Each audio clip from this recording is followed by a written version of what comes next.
Sadaqallahu azim. Sebenarnya ayat ini sangat panjang, yang mana di dalam Al-Quran tersebut ayat yang paling panjang inilah surah Al-Baqarah ayat 282, yang mana artinya, wahai orang yang beriman, apabila kamu melakukan utang piutang untuk waktu yang ditentukan, hendaklah kamu menuliskannya. Jamaah salat zuhur yang dimuliakan oleh Allah Subhanahu wa taala, maka sesuai dengan tema kita pada zuhur ini, yaitu kita akan mencoba membahas mengenai utang piutang. Jamaah salat zuhur yang dimuliakan oleh Allah Subhanahu wa taala, di zaman yang sudah semakin lama, di akhir-akhir zaman ini, tentu mungkin hampir setiap kita itu memiliki hutang. Tidak semuanya mungkin, tetapi rata-rata mungkin hampir setiap kita memiliki hutang.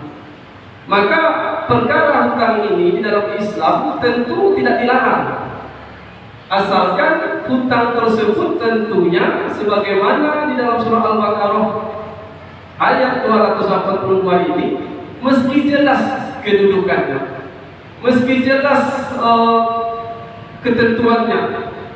Karena jamaah yang dimuliakan oleh Allah, kalau masalah hutang ini adalah salah satu perkara yang sangat nantinya membuat seseorang itu akan merugi di hadapan Allah Subhanahu wa taala. Bahkan masalah hutang piutang ini dikatakan juga oleh baginda Rasulullah SAW dalam hadis riwayat Nasa'i nomor 1936, bahwasanya ketika itu ada para sahabat mendatangkan baik itu jenazah kepada Rasulullah untuk minta disolatkan. Maka ketika itu Rasulullah SAW menanyakan terlebih dahulu sebelum beliau menyolatkan jenazah tersebut. Kata Rasulullah, apakah jenazah ini memiliki sanak keluarga yang ditinggalkan? Maka sahabat mengatakan, tidak ya Rasulullah. Kemudian Rasulullah kembali bertanya, apakah jenazah ini memiliki hutang yang ia tinggalkan? Maka sahabat mengatakan, di kala itu ada ya Rasulullah, yaitu 2 dinar. Maka ketika itu spontan Rasulullah mengatakan, solatkanlah oleh kalian sahabat kalian ini. Artinya apa jamaah yang dimuliakan oleh Allah? Berdasarkan hadis riwayat Nasa'i ini, bahwasanya ternyata Rasulullah tidak mau menyolatkan orang yang meninggal dalam ketika ia meninggalkan hutang. Ini Rasulullah Bapak Ibu. Kalau saat ini diterapkan, mungkin banyak jenazah tidak disolatkan. Maka jemaah yang dimuliakan oleh Allah, tapi Rasulullah mengatakan, solatkanlah oleh kalian jenazah sahabat kalian ini. Maka ketika itu salah seorang sahabat bernama Abu Qatadah radhiyallahu anhu, dia menyatakan, ya Rasulullah, hutang si fulan ini saya yang menanggungnya Rasulullah. Maka mendengar perkataan demikian, barulah Rasulullah mau menyolatkan jenazah tersebut. Maka jamaah yang dimuliakan oleh Allah, maka perkara yang paling berat yang pertama adalah hutang ini adalah sampai-sampai Rasulullah tidak mau menyolatkan jenazah yang masih meninggalkan hutang di masa itu.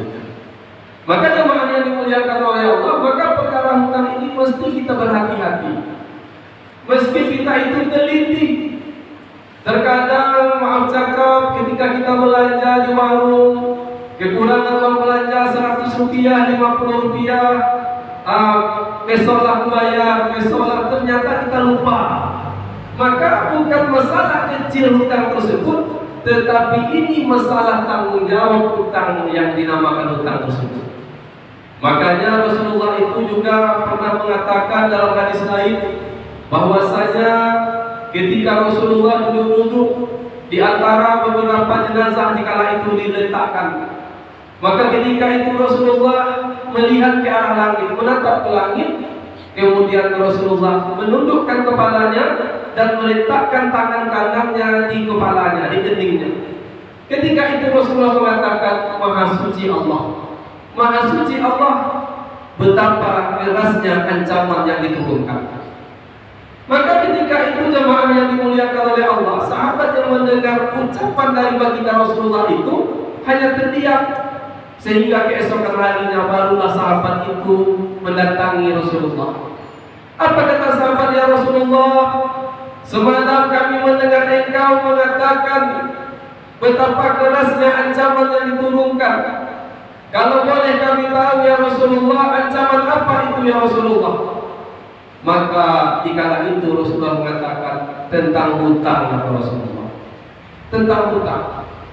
Kemudian Rasulullah mengatakan, demi zat yang jiwaku berada di tangannya, sekiranya seseorang itu meninggal dunia, kemudian dihidupkan lagi, mati lagi, dihidupkan lagi, mati lagi, dihidupkan lagi, sekiranya dia memiliki hutang semasa hidupnya, maka kata baginda Rasulullah, dia tidak akan masuk surga sebelum hutangnya itu dilunasi. Jadi jemaah yang dimuliakan oleh Allah, maka perkara ini sangat luar biasa. Maka dalam hadis tersebut Rasulullah mengatakan, seandainya ada orang yang mati di jalan Allah, apa orang yang mati di jalan Allah disebut? Orang mati syahid. Bahkan orang yang mati syahid pun 3 kali berturut-turut, andaikan kata Rasulullah, mati dia, hidup dihidupkan lagi, bertempur dia lagi, mati syahid lagi, hidup lagi, bertempur dia lagi, mati lagi. Maka sekiranya pun 3 kali dia mati berturut-turut, mati syahid, dan sekiranya dia meninggalkan hutang semasa hidupnya, dia tak akan masuk surga sebelum hutangnya itu terlunasi.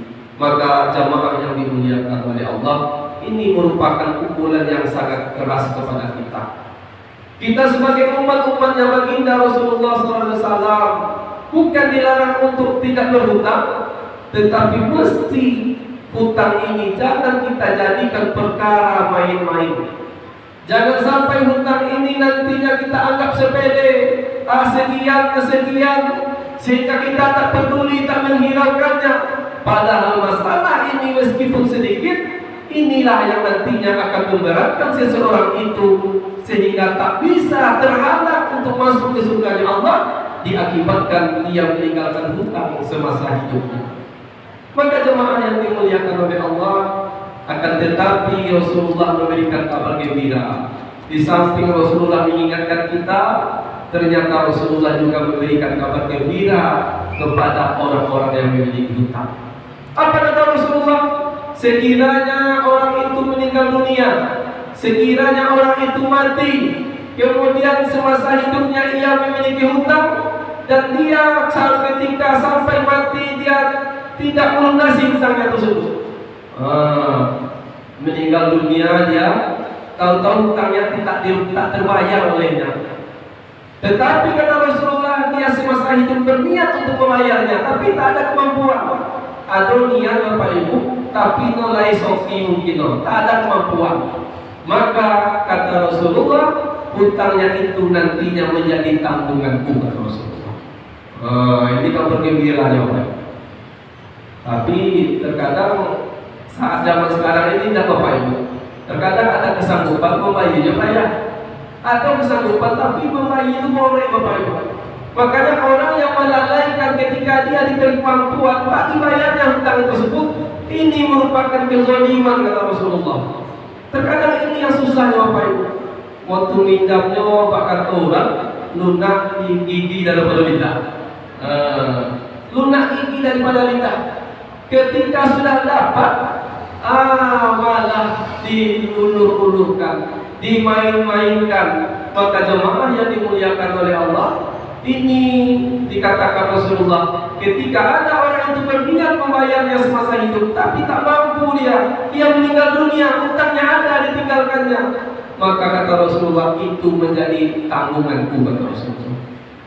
Kemudian yang sebaliknya, yang kedua, sekiranya orang itu meninggal dunia, sedangkan ia meninggalkan hutang semasa hidupnya, dan semasa hidupnya dia tak pernah berniat membayar hutangnya tersebut.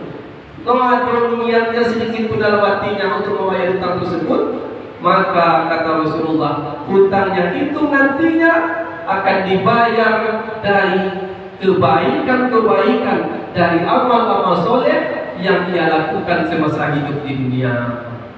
Lah banyak amal ibadah kita Bapak Ibu. Ternyata ketika nantinya di pengadilan Allah ada orang segerombolan orang melapor kepada Allah, ya Allah, si fulan ini punya hutang kepadaku, si fulan ini punya hutang kepadaku, kata orang-orang tersebut. Maka dibayarlah hutangnya itu, karena di saat itu tak ada lagi dinar, tak ada lagi dirham.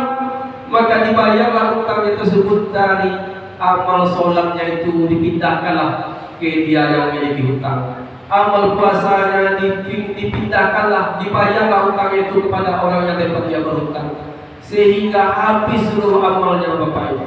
Tidak ada tersisa amal ibadahnya, sedangkan orang masih banyak menuntut keadilan kepadanya, sehingga dosa-dosa orang tersebut ditimpakan kepadanya, sehingga jangankan untuk dapat masuk ke surga, malah dilemparkan ke dalam neraka-Nya Allah Subhanahu wa taala. Maka jemaah yang dimuliakan oleh Allah Subhanahu wa taala, maka inilah masalah hutang ini. Maka hutang ini sangat berat tanggung jawabnya Bapak Ibu. Jangan sampai kita itu sampai lalai tak makanya dalam surah Al-Baqarah ayat 282 itu ayat yang paling panjang membahas tentang hutang. Makanya hutang ini menurut peraturannya dalam Islam, ketika ada orang berhutang mesti dicatat. Videonya itu temponya Bapak Ibu, bulan sekian, tanggal sekian, tak mampu dia bayar, diberilah waktu tenggang lagi Bapak Ibu. Dan ketika orang itu mengizinkannya, mengikhlaskannya, itu jauh lebih baik. Maka jemaah yang dimuliakan oleh Allah Subhanahu wa taala, maka perkara hutang ini perkara yang tak asing lagi di zaman sekarang ini. Hampir setiap orang memiliki hutang. Bukan tidak boleh berhutang, tetapi masalah hutang ini perlu kita teliti, kita catat.